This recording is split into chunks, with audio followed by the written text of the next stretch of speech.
my name is Kayla. Welcome to my channel. If this is the first time that you're joining me, I am a biblical naturopathic doctor, and if you are wondering what that is, you are not alone. I made a video to explain all of that, so I'll link it in the description box so you can check that video out next. And today I want to talk about detoxing, but specifically I feel like a lot of the times when we talk about being clean, toxically speaking, not like germs clean, like clean living, things like that. We talk about more like clean eating, right? Like eating organic produce and things like that, organic meats, all those things. And I think one of the more commonly overlooked areas is clean home, clean personal care products, and all those things. So I'm just gonna go over a few more common toxins that you may possibly have in your home and how you can go about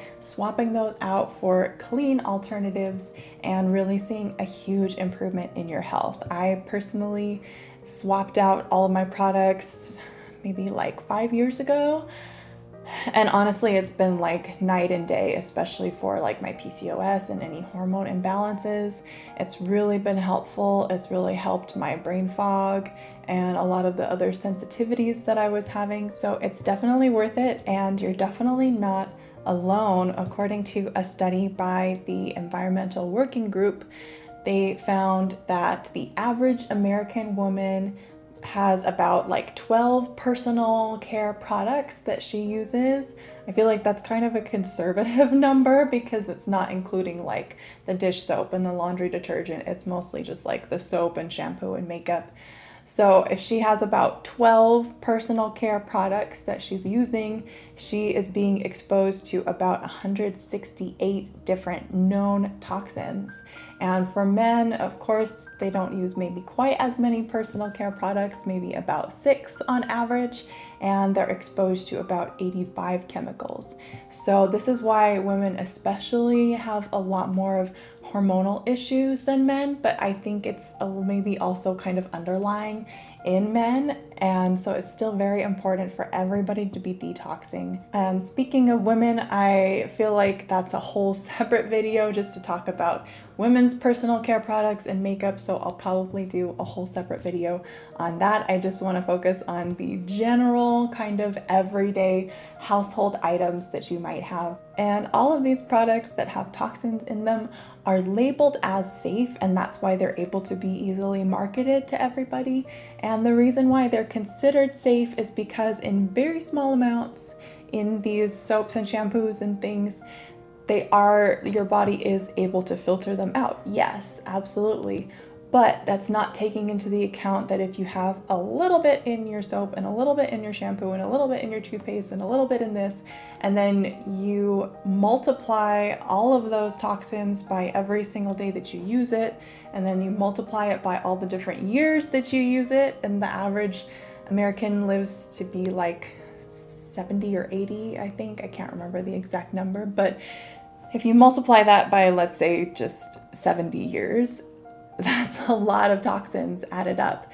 And so yes, technically in small amounts they are safe, but in a long-term use, like how all of us use all of these products, they really are not safe, and they really have been shown to do a lot of damage in the body. And there is a holistic health consultant named Alyssa Vitti who I really like, and I love how she phrased this because she said all of your products, you should, not that you would want to, but if you had to, you should be able to squeeze a little bit on a spoon and eat it and not get sick. You know, if it's gonna make your stomach upset because of the toxins, it's gonna make the rest of your body upset, just maybe not in a more noticeable way.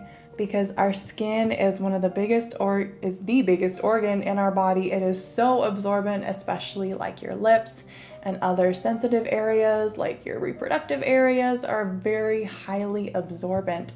And so any toxins that come in contact with those areas are like lipstick and other things like that are just going to be sucked into your body like a sponge. So before I go into all the details, I just want to say first, I understand coming from someone that started this process about 5 years ago, it can be quite overwhelming when you think about all of the products and home products that you use on a daily basis. I don't want you to feel overwhelmed. I'm going to go through a lot of information very quickly, and I don't want that to deter you from making any changes. After I run through everything real quickly, I'll go through some helpful suggestions for how you can really manageably make some of these changes.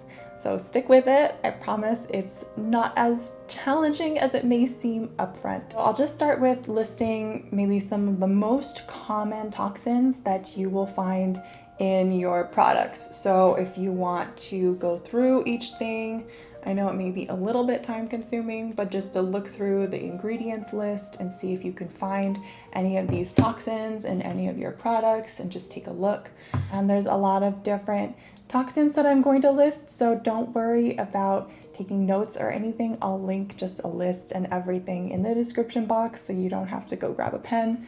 And these most common toxins that you will find in your personal and home products are triclosan, parabens, phthalates, sodium lauryl sulfate, maybe also listed as SLS, propylene glycol, coal tar dye, DEA, TEA, MEA, formaldehyde, mineral oil, talc, aluminum, fluoride, and there's also going to be on so many products just listed as fragrance. And this is not one specific kind of toxin. It's really kind of like an umbrella of lots of different toxins. But I've heard fragrance compared as like our modern day secondhand smoke, where it's just everywhere and everybody just breathes it in. And unless it's like a very safe, like essential oil, all natural fragrance, it's more than likely highly toxic. And I know that's maybe a challenge for some of us that love to just make our homes and our environments smell nice, but there's some really great alternatives like essential oils and things like that that are a great option that is healthier instead of harmful. So why are all these chemicals a big deal? You know, you might be saying, well, I've been using these products for years. What's the big deal? Why should I even change? So these toxins and others have a history of causing things like skin irritations. This could be rashes or skin sensitivities, any liver, thyroid, and kidney damage because your body is trying to filter out all of these toxins and is feeling overwhelmed. It could contribute to cancer or hormone imbalance, a lot of these are known as endocrine disruptors because they disrupt your endocrine system and that delicate balance, especially as women, that we have. It may cause allergic reactions or asthma, other kinds of breathing problems. I've seen it very commonly contribute to fertility issues, both in men and in women, especially because of that, like I mentioned, hormone and endocrine disruption. It could also cause headaches, and it tends to build up in some of the more important areas of the body. So this could be reproductive system, it could be digestive system, especially the brain. If chemicals and toxins are building up in your brain, it can contribute to a lot of degenerative diseases that you might not see until you're 60, 70, or 80. And by then it's not, I want to say too late, but it's very late to be making changes at that point. But it can contribute to dementia and Alzheimer's and Parkinson's and ALS, a lot of those neurologically degenerative diseases. So especially if you have any of these symptoms, I would highly recommend checking out your products and any toxins that may be there. You might also, while you're at it, want to consider making any changes to your food if you haven't done that already. And I did want to make just a special note, I didn't list it before, but antibacterial soaps and hand sanitizers may contain some of these toxins, but there's also a special mention that when we rub these antibacterial products onto our skin, it seems great, like, oh, it's killing all the bad bacteria. But unfortunately, it's also killing all of the good bacteria, and your skin has a very delicate microbiome of healthy bacteria that really keeps your skin and the rest of your body safe. So unfortunately, antibacterial products are just not the miracle solution that I think we thought they were when they first were invented. And it's one of the reasons why we're seeing a lot of these bacteria resistance, like bacteria that's evolving to be resistant to antibiotics and antibacterial products. And it's really creating more harm and more dangerous bacteria that our body's needing to fight off because of it. So besides these antibacterial products, where else might you find it? I know it's a very long list, and this is not necessarily comprehensive. There may be a few things that I've forgotten about, or maybe just some specialized products that you might have that are not as common that you want to check. So this could easily be your soap, shampoo, conditioner, body wash, bubble bath, deodorant, antiperspirant, beauty and skincare products, just like the whole umbrella of all of those products, any kind of makeup products, nail polish, hair dye, hairspray, hand sanitizer, like I mentioned before, toothpaste, tooth whitening products, mouthwash, lotion, shaving cream or gel, or any of those like chemical hair removal products that women use, especially any baby products. So this could be baby lotion, baby oil, baby shampoo, all of those things, even condoms and cleaning products. And cleaning products could include like the sprays and the wipes and things. It could also be like your dish detergent, laundry detergent, all of those kinds of anything that you use to clean your house. And then any like fragrance that I mentioned, any of those like plug-in fragrance things or scented candles or any of those kinds of things as well. So that is a lot of things. I get it. And you might feel overwhelmed just hearing me list them all. My personal advice and what I found was helpful for me was to do kind of like an inventory. And if at the time I was single and not really big on adulting, so I didn't have a bunch of like home products at the time. So for me, it was more like my personal care products and makeup. So if it helps you to kind of chunk some of those things and space it out so you're not going through the whole house of inventory, but you can start with like your products and your kids' products and the kitchen products, and really just, like I said, pulling out, taking a look at all those different ingredients lists. And once you've identified which ones contain toxins, you don't have to go out and just like drop $1,000 on all of the products all at once. Don't worry about it. Yes, maybe these products might not be good, and swapping them out sooner rather than later is better. But if you have been using them already, unless you have some kind of extreme acute health conditions already, like cancer or something like that. But if you're more or less healthy, you can always take your time and just swap out things slowly. So as your deodorant runs out, you go buy a new one. As your soap runs out, you go buy a new one. As your dish soap runs out, you go buy a new one. And that way you're not feeling overwhelmed, and that way you have some time to do a little research to maybe figure out what products are safe, what products you actually enjoy.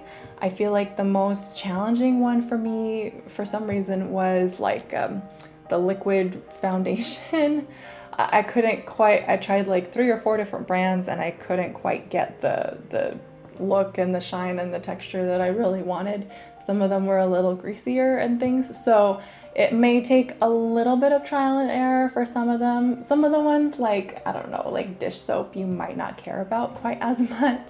And thankfully, because this is becoming an issue that a lot of people are recognizing more, there are so many resources to help you out in this, so you are not alone in this process of researching and swapping out products. There are websites like the EWG has it's called their Skin Deep database, where you can just search any product or any chemical. They'll tell you like what's wrong with it, why is it bad, if it's in that product or not. There's also another website called Skin Charisma, and there's some apps too. There's the Think Dirty app, I think is the most common one that people use. And there's a couple others that I found that I think are really helpful if you're already at the grocery store and you're not quite sure. There's apps like CodeCheck and Cosmetics. And both of these apps are really cool because you can actually like scan the barcode on the product and it will just look it up for you, and it'll tell you if there's any toxins or anything that you need to worry about and why they might be harmful. So it's a lot easier nowadays than it maybe was like 10 or 20 years ago to be finding products. I also really like stores like Whole Foods and Sprouts if you're in America. I think pretty much everything that you can buy there is safe toxins wise. So just if in doubt, if either of those stores are available to you in your area, you can always just run in and look. Some of the brands that I really like that I brought are Seventh Generation. I have their dish soap and their laundry detergent. Me and the baby both use Everyone for Everybody soap, and it's nice because it's a 3-in-1, so that's 2 less products that you have to find and research.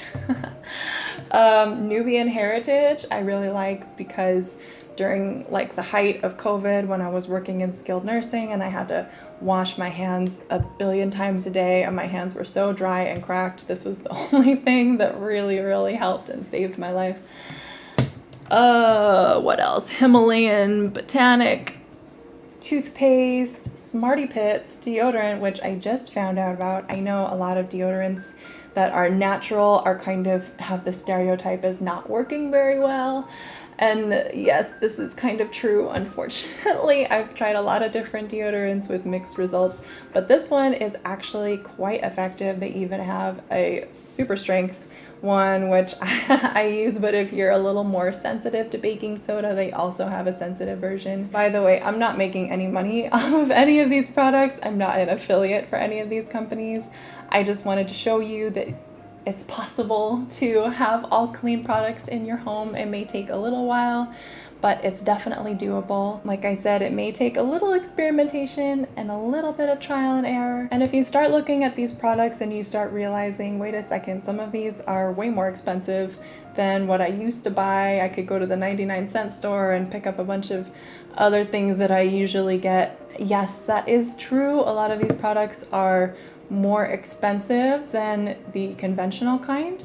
But the way that I look at it is you may be spending a little more upfront to ensure that your body is healthy, but if you added up all the money that you spent in the course of your life, you can find that without these products, you're going to be spending way more on pharmaceuticals, on surgeries, because you have to remove part of your thyroid, or you have to get a kidney replacement or things like that, that because of all this toxic buildup, you might find that you're needing more surgeries and more medical interventions down the line. So yes, you pay more upfront, but I really believe that you pay less over the course of your life. It may sound like a big undertaking, but I promise this too shall pass. I was overwhelmed in the beginning just to start, but once you find the brands that you really enjoy, that are kind of like your go-to brands, you won't even think about it anymore. I promise. I don't even factor in these thoughts very much in my life anymore because I've just fallen into that habit and I know the things that I like already. So if there's any toxins or any products that I didn't mention, if you want to leave a comment and share with the rest of us so that we can learn something new. And if you do feel like this is overwhelming and you just need some extra support or some guidance and you want to book a session with me, you can always find that information in the description box as well. And before you go, please don't forget to like and subscribe, and I'll see you next time.